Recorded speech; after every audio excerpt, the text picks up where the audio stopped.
Hello there, Maverick traders. This is Rob Reinhold. It is nice to see you here. Here we are on Tuesday, July 11th. Let's get into it. Okay, today in this session, we're going to cover the news of the day, what happened. We're going to look at the broad markets, and we're going to take a look at commodities and see what they did as a whole. Then we're going to break down the current market analysis, where, of course, we always look at technicals. We're going to break down each currency basket and give it a score from +3 to -3. We'll cover this week's news reports. We've got a big one tonight. And then, of course, we're always going through setting up what are the trades over the next 24 hours, pairing up the strongest and the weakest currencies together. So let's get into it. Would having more trading capital help you meet your trading goals? Maverick Currencies is the oldest US-based Forex and crypto prop firm. We fund traders just like you with 5- and 6-figure accounts where you keep 70 to 80% of profits. Click the apply link on the top right of this video to start the process. This will take you to a 4-minute video that explains the trader position, and you can read a list of FAQs that answer pretty much all the basic questions you have. After that, if you're interested, fill out an application, and then you'll watch the full-length recruiting video and schedule an interview with our recruiters. Are you our next trader? Here were the numbers from today. As you can see here, it was an up day. S&P up 0.2%, World Index a little bit higher. Crypto had a very quiet day. Gold up a little bit. Oil had a nice bounce higher. So overall, this was not an exciting day. If you look at the intraday movement of the equity markets, it was just, we opened up, we went up a little bit, and then all day long we went up, and then right at the end it got a little bit of a pop. That's it.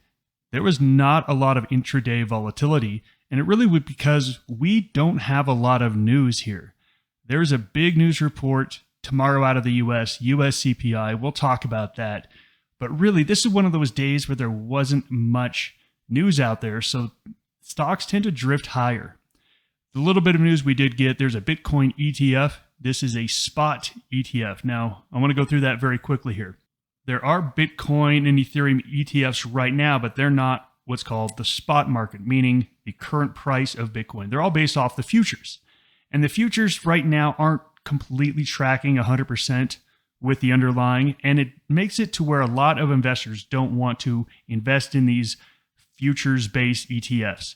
This is a spot Bitcoin ETF, the first of its kind, and it looks like it's getting closer to approval. Now, what this means is that pretty much anyone who has a stock account is going to be able to buy Bitcoin at the current market price. This is a big deal. Look, this has been in the works for years and years and years, and it probably is still months and months, if not years off. But it actually crossed a little bit of a hurdle today. We'll take a look at a chart on Bitcoin. Bitcoin didn't seem to notice, didn't care. So here we are in this period of time.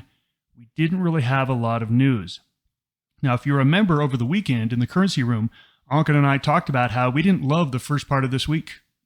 We said, you know what? We're more interested on trading after the US CPI report on Wednesday morning. Here is the chart of the S&P. As you can see here, we've got an ascending triangle pattern. So we've got this higher lows, but we're meeting some resistance here. Look, this is a bullish pattern. We are very highly likely to break out. The only question is, do we hit this line one more time and come back down and bounce before we break out? Or do we break out tomorrow? These are very bullish patterns. It tells you the markets, the equities are most likely going higher. We come over here to the 10-year US bond. One of the reasons why equities just drifted up today was because rates were drifting down. We talked about this in the currency room. We talked about how we reached up to this level. If they go any higher, that could put some pressure on stocks. As you can see, we're starting to get a little bit of a sell-off here. This is still bullish price action. Ultimately, rates probably break up to the upside. But right here, right now, the markets like this little bit of a reduction in rates back down below 4%. And we've been talking about cryptos here. Cryptos had this nice move off this high base. I know we had a lot of traders catch that. And it got exhausted. We said, look, we just need to wait for it to come back and give us a tradable bottom. It is putting together exactly that. We came back down to the 20-period moving average on the daily chart. We're getting these longer, lower shadows at the bottoms. look, it's close. It's not there. This is our crypto basket. We'll take a look at all the cryptos one by one, but it's telling you that the pullback in cryptos is starting to look more like a pullback and more like a buying opportunity. It's not ready yet, but it could be in the next couple of days. I think these cryptos look very interesting here for a long trade at the moment. Let's take a look at the actual performance today. Bitcoin up 0.5%. Now, I want everyone to understand, and I think you do understand if you trade Bitcoin, Bitcoin up 0.5% is unchanged. It's unchanged. Bitcoin usually moves 2, 3, 4% a day. 0.5% is a tiny move. Ethereum down 0.3%. That's zero. That's effectively zero. And even Litecoin down 1%. That's effectively zero. Cryptos were very, very flat today. And again, until they start to get that momentum back, we can't chase them. We can't get into them, hoping that the momentum comes back, because we do not trade on hopium. We trade on price action. We need to get those charts to show us it's time to get in. It's telling us it's getting close to time to get in, but it's not telling us to get in yet. And here we are in the currencies, and look at this mess. This is just an absolute mess. I'm going to say the only trade that made any sense at all today was dollar yen. Everything else was just a mess. And what I mean by mess is that euro and Swiss franc have been correlated. They totally uncorrelated today. One went up, one went down. It was a really nice up day for equities, and the Kiwi decided to fall apart. Now, the Kiwi is likely under some pressure going into tonight's RBNZ report. We'll talk about that. But I do want to point out the only thing I like here on this, pound. Pound was my favorite currency coming into the week. I currently am in a pound Aussie trade at the moment, and it's working okay. It's working okay. It's not great. It's just working okay. But that's the kind of market we're in. You aren't going to get any fireworks here until tomorrow morning when we get the CPI. So we are still at a +3. This is a risk-on environment, but we've been very clear that this risk-on environment, there is no correlations like we've seen in the past. What I mean by that is, typically when we saw a +3 market, the growth currencies like the Aussie, the Kiwi, and the CAD were running along with growth stocks. That has not been happening. And so we said, hey, you can't count on these correlations to magically appear when they're not here. So we are simply still going to trade the price action of each currency. Let's talk about tonight. Tonight, we've got 10 p.m. We've got the RBNZ statement and the press conference after. If you are trading Kiwi, you need to be aware of this. You absolutely need to be aware of this. They are not expected to raise rates, but we will see what they say. The statement is going to be much more important than the actual interest rate statement. Tomorrow, we've got US CPI. US CPI, look, here are the numbers, 3.1% year over year. That is getting a lot closer to 2% than it was previously. Estimates are for plus 0.3 on both the headline number and the core. And then we also have Bank of Canada. Now, hopefully everyone sees why we said, hey, Sunday, Monday, Tuesday, don't really push it. We don't really want to have a lot of trades on, because I'm telling you what, tomorrow is going to be a great day. There's going to be a lot of movement, and then we get pound GDP. We get more inflation numbers out of the U.S. on Thursday. I think the rest of the week is going to be a much, much better trading week. So let's go through each one of the currencies, score them one by one, and see which ones are currently the best and the worst, have the most momentum for them and against them.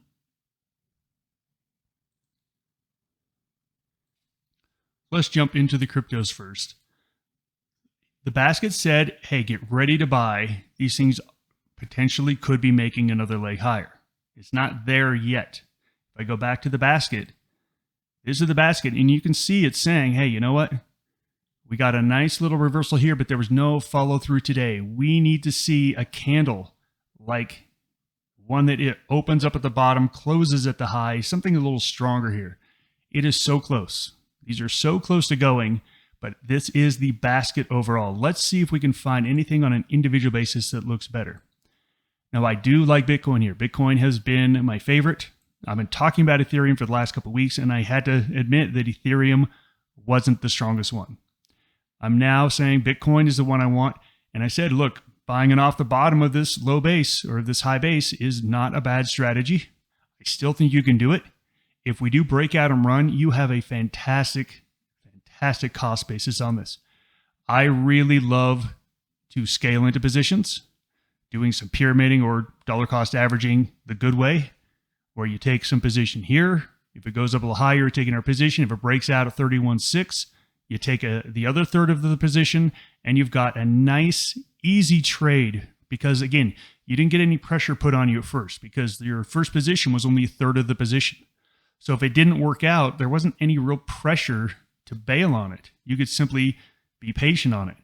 I really like this setup here. I think you can start taking small positions here, but ultimately a breakout above 31.6.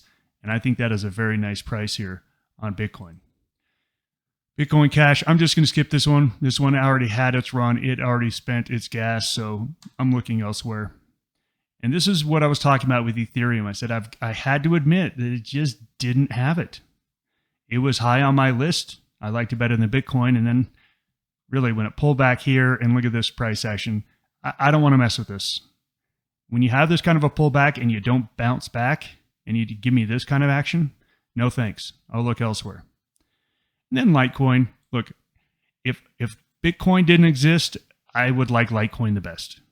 But the fact that Bitcoin exists, it means that I will trade that one and not this one.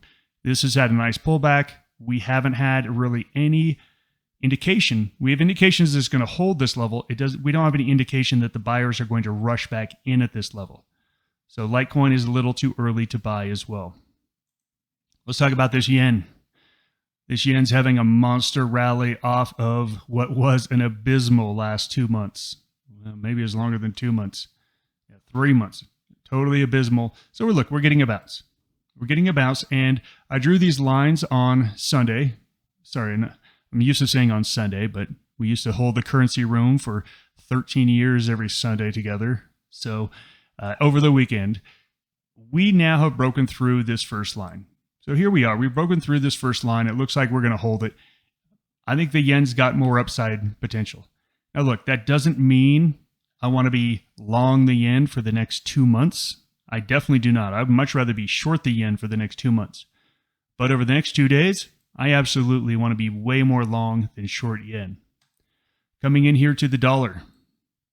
We talked about how the dollar was trying to put together this little bounce. It failed miserably. So here we are. Dollar is falling. I think short term, you can say, I think this dollar at least comes down to this level. So I do like the dollar short term on the short side. But again, remember, this is not a call that the dollar breaks down below this last low and we plummet to new lows. It is a trade. It is saying the momentum is on the downside. Swiss franc has decided to break out. We've been churning here and Swiss franc churning here. Swiss franc is absolutely giving us a green light to go long, and I think that's where you want to be. This looks better than the yen. So if I had to say which one do I want to trade, yen long or Swiss franc long, Swiss franc all day. And as I talked about earlier, the euro was tracking with the Swiss franc, and we've totally uncorrelated. So for me, euro is a neutral. I am not interested at all on euro. Pound, I love. I love pound. Here's the problem. We're not getting this sustained break. I mean, take a look at the moves we got over here and over here. We're getting a churn higher. So understand that's what you're likely going to get if you get long in pound. First off, it's very important what you get long in pound against, because the pound is probably only going to go up 0.2, 0.3% a day. So there isn't great money to be had in the pound long. However, if you can pair it up against something that's also losing, 0.5% a day, we're now talking about a 0.8% return, which is a really nice return. The thing I do like about the pound is the stability of the move. So this is a big deal when you get into trading and you say, hey, I don't want to get shooken out of a lot of trades just because the volatility knocks out my stop. We want to get into things that are moving more smooth and erratic. And I think this is a trade you can get in and sit in as long as you are in the right pair. So finding the weakest pair is going to be very important. Let's jump over here to the CAD on the daily chart. And we talked about how the CAD really just fell apart last week. And I really liked it up here, and it just completely failed. So I've got it at a 0. I still have it at a 0. I am not interested in trading CAD. And here we are, Aussie. Aussie looks like it wants to reach a new low here. Let me grab this line and come down here. We are right at support. We are getting some long lower shadows, so there could be another little bounce here, but this bounce failed. This bounce is likely to fail. I think you want to be a seller on Aussie on any further weakness. And here we are at Kiwi. There's sometimes you look at a chart and you say, ugh, I can't figure that out. And a lot of times I use the very technical term of ugh. And I know that's very technical. It just means, I don't know. I have no idea. This thing is a mess. I don't know where to trade this. Long, short. I mean, these candles are just a mess. Here's a great thing. You don't have to trade it. Tonight is the RBNZ. I'll let it go through that report. I'll let it make some new levels. I may trade it later in the week. But me personally, I want no part of Kiwi here because there's some clear movements happening in currencies. So let's take a look at how they stack up. Here we have it. The winners right now, Swiss franc and yen. Now this is strange because Swiss franc and yen are currencies of safety. They typically go up when the equity markets are going down. This is not typical, but this is where we have to throw away those correlations when they're not working and just admit, hey, right now, Swiss franc and yen are working. Now look, I would much rather be in Swiss franc because Swiss franc is breaking out from a 2-month high base to new highs. Yen is bouncing off of the bottom after getting obliterated. So for me, Swiss franc is the number one trade here. Number 2 is the pound. But I talked about how the pound is likely to be a slower grind higher. So you get to choose. You get to choose how fast the trade goes. If you want a little bit slower trade, go with the pound instead of the Swiss franc. As far as what to go with on the weak side, we've got dollar, Kiwi, and I'm also looking at that Aussie. It's right at support. I want that Aussie to break. But for me, it's pretty clear what I'm looking to trade. I'm looking to trade pound against dollar, against Aussie. I'm going to sit the Kiwi out. So pound against dollar Aussie and Swiss franc against dollar Aussie. Those are going to be the pairs that I'm looking at. So let's go ahead and do it right here. Let's take a look at those charts and see if we can find any entry points. Do you want to be a professional trader? Maverick Currencies is the oldest US-based Forex and crypto prop trading company that will pay you for trading with our capital. Trade our capital and keep 70 to 80% of the profits. We are looking for traders just like you that are hardworking and motivated. Click the apply link on the top right of this video to see if you have what it takes. That link takes you to a 4-minute video that explains the trader position available, and you read a list of FAQs that answer pretty much all the basic questions you have at this point. After watching the video and reading the FAQs, if you're interested, fill out an application, then you'll watch the full-length recruiting video, and then schedule an interview with one of our traders. Are you our next trader? First up, I'm looking at dollar Swiss franc. So Swiss franc is the number one currency that I'm looking at. And dollar right now has the most momentum to the downside. And so here we are on this chart. Take a look. We just broke a major level here at the 88 level, 88.20. And we are going lower here. So for me, it's saying, hey, this thing, the trend is saying there could be a very big move down. Now, granted, we've just had 4 huge candles. There could be a period where we need to have a little bounce. I mean, take a look back here. We had 3 big candles down. We bounced a little bit. So look, I think this is where you want to take a step back and say, okay, the dollar right now is weak. Swiss franc is strong. We've had a big move. I think I want to see a bounce before I get back in, or at least a sideways move. I'm going to go down to a 4-hour chart here, and you can see we are overextended on a lot of things. RSI is down here at 25. We're overextended. Give me a bounce. I need a bounce to feel good about this trade. I also want to make sure that I am not getting in front of a US dollar trade right before the CPI. So what I would love to see tomorrow is a bounce in the dollar that fails. That to me is a great trade. I would love to get short on dollar Swiss franc on that bounce. Let's take a look outside of dollar pairs, because dollar is definitely going to be volatile on the CPI report. So if you say, I don't want to mess with that, well, great, you don't have to. You can look outside any dollar pairs. This here is pound Aussie, and you can see pound Aussie is saying I'm breaking out to new highs, and it just did. It just did that. And the thing I like is the moves are very, very smooth, very consistent. So now it's just a question of where is your entry point? Where's the entry point? This is a 4-hour chart. We just had a run. We just got a doji. We got a confirmation candle to the downside. So look, let this thing play out. Let this thing play out. Let this pull back. Maybe we pull back to this 192.90 area. Okay, that's fine. Let it pull back. This is the trade that I am currently in. I got in it last Thursday. So for me, I'm just letting it do its thing, letting it work out. I'll let it pull back. I've got some time on this. We'll see where it comes back to. It may not make it to 192.90. I just want to make sure that when it does pull back, I'm watching it, waiting for it.